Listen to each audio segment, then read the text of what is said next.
Russia's recent shift in nuclear doctrine is a game changer. They now assert that using atomic weapons is justified to defend national sovereignty, even against non-nuclear threats backed by nuclear powers. This escalates global tensions and raises the stakes for international relations.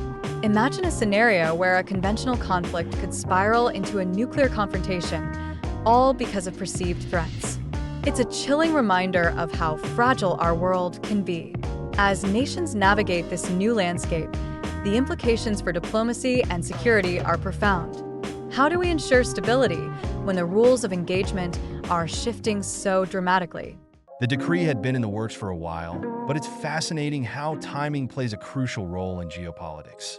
Just as the US announced its decision to allow Ukraine to use ATACMS long-range missiles, Putin's signature came through.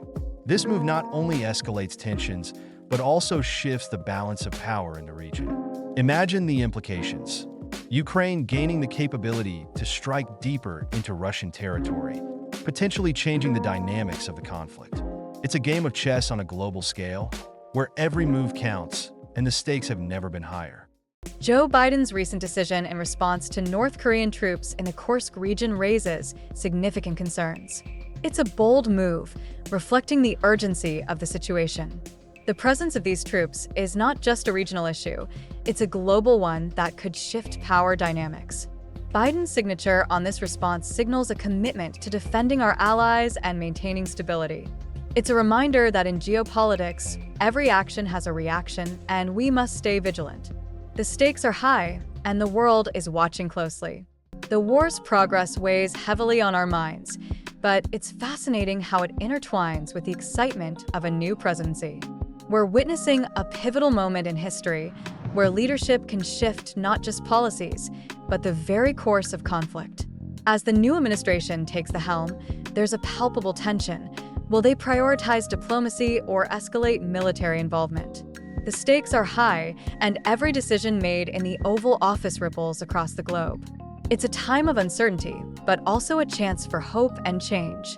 The future feels unpredictable, yet it's this very unpredictability that keeps us engaged and invested in what comes next.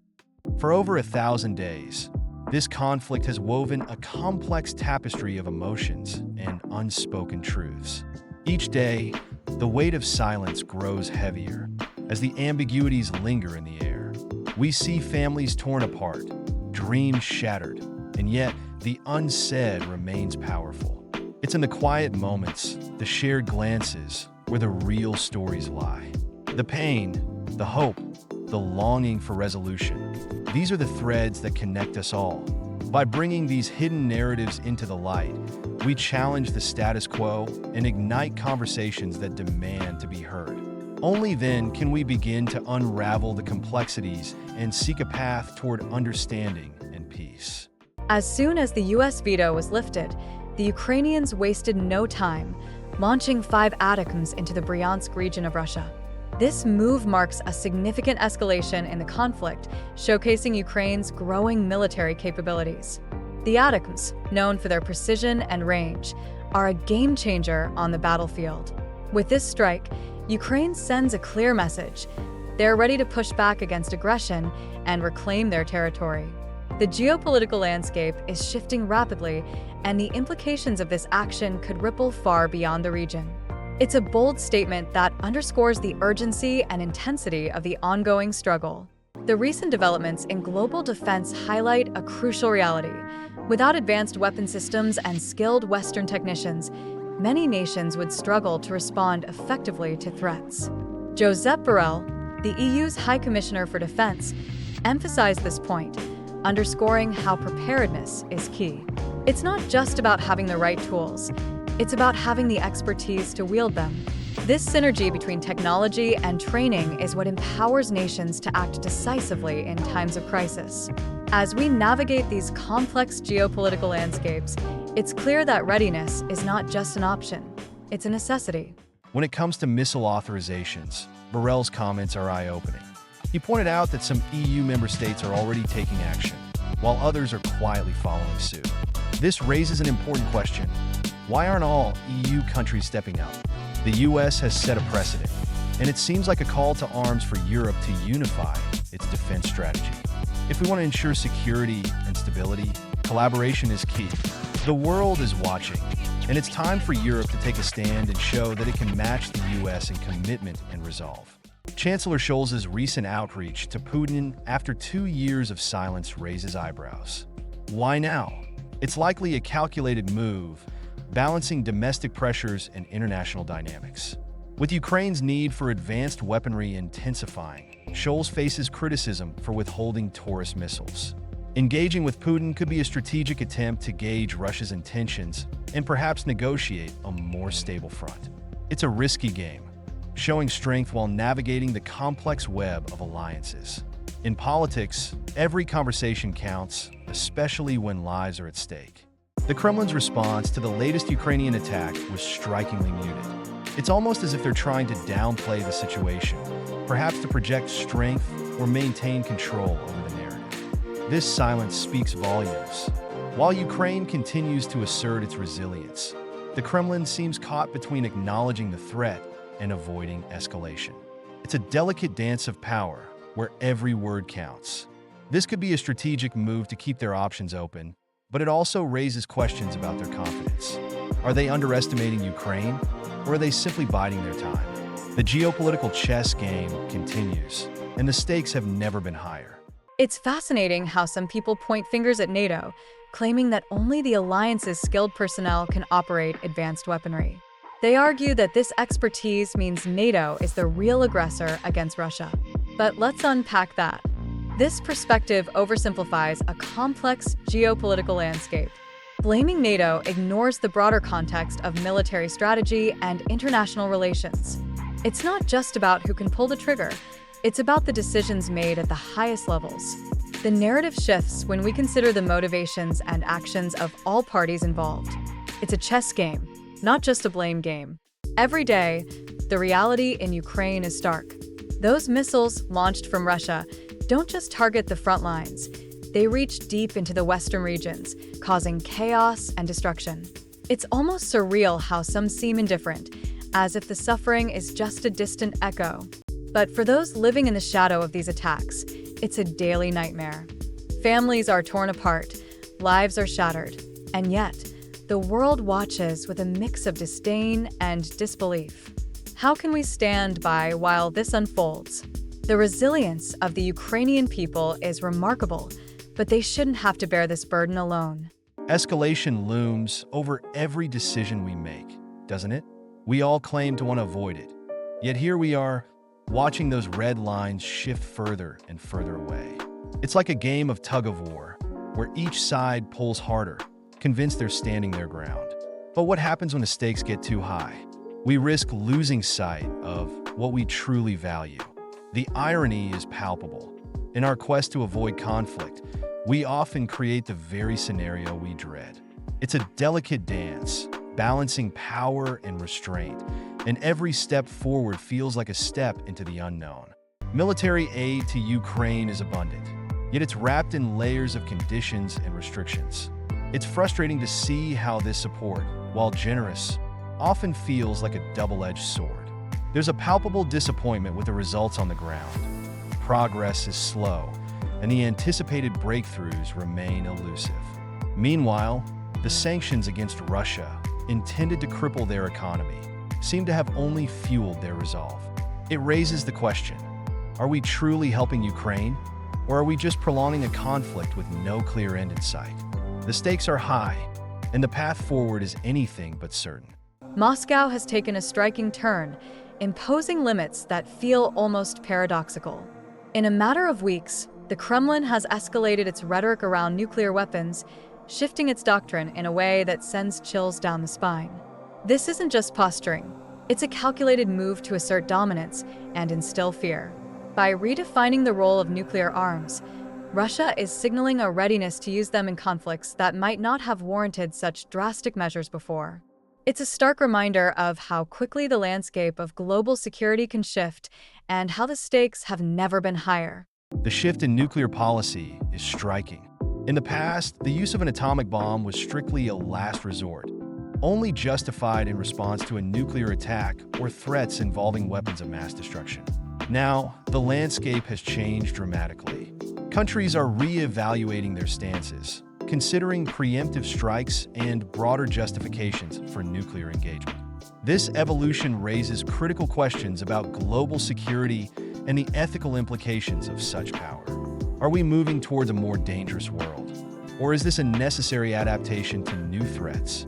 The stakes have never been higher, and the debate is more urgent than ever.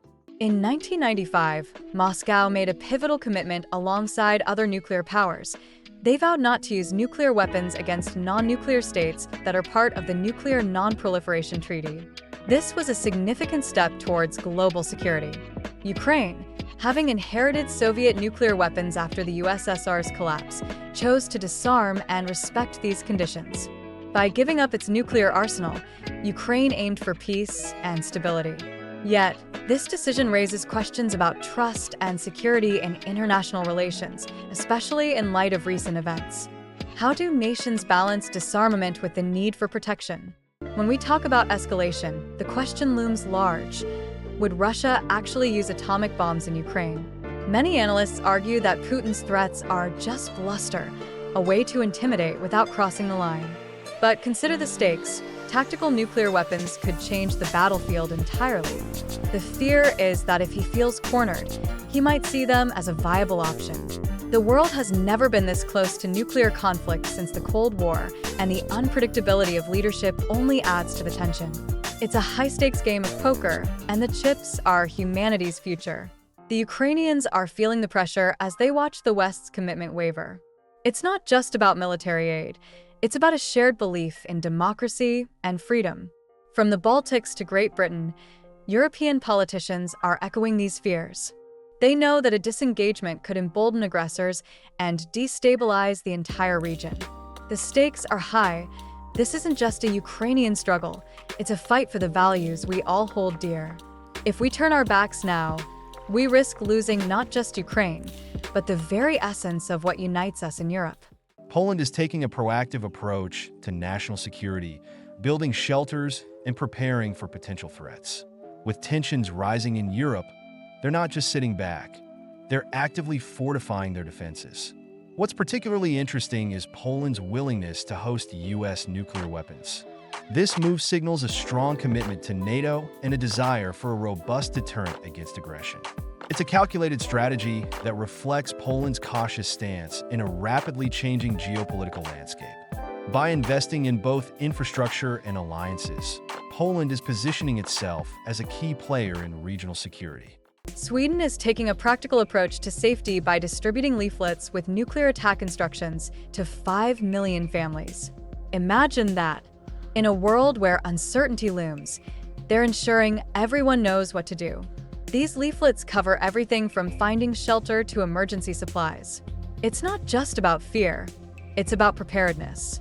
Sweden's focus on pragmatism reflects a deep-seated belief in community resilience. By equipping citizens with knowledge, they're fostering a sense of security and unity. It's a proactive step that highlights the importance of being ready for anything, even in the most unlikely scenarios. Putin's strategy is like a high-stakes poker game, but here's the twist. It's mostly bluff. Think about it. He projects strength, flexes military might, but when you peel back the layers, it's clear he's playing a dangerous game of intimidation. The reality? His economy is shaky, and his support is dwindling. He relies on fear to maintain control, but that fear is a double-edged sword. The more he bluffs, the more he risks exposing his vulnerabilities.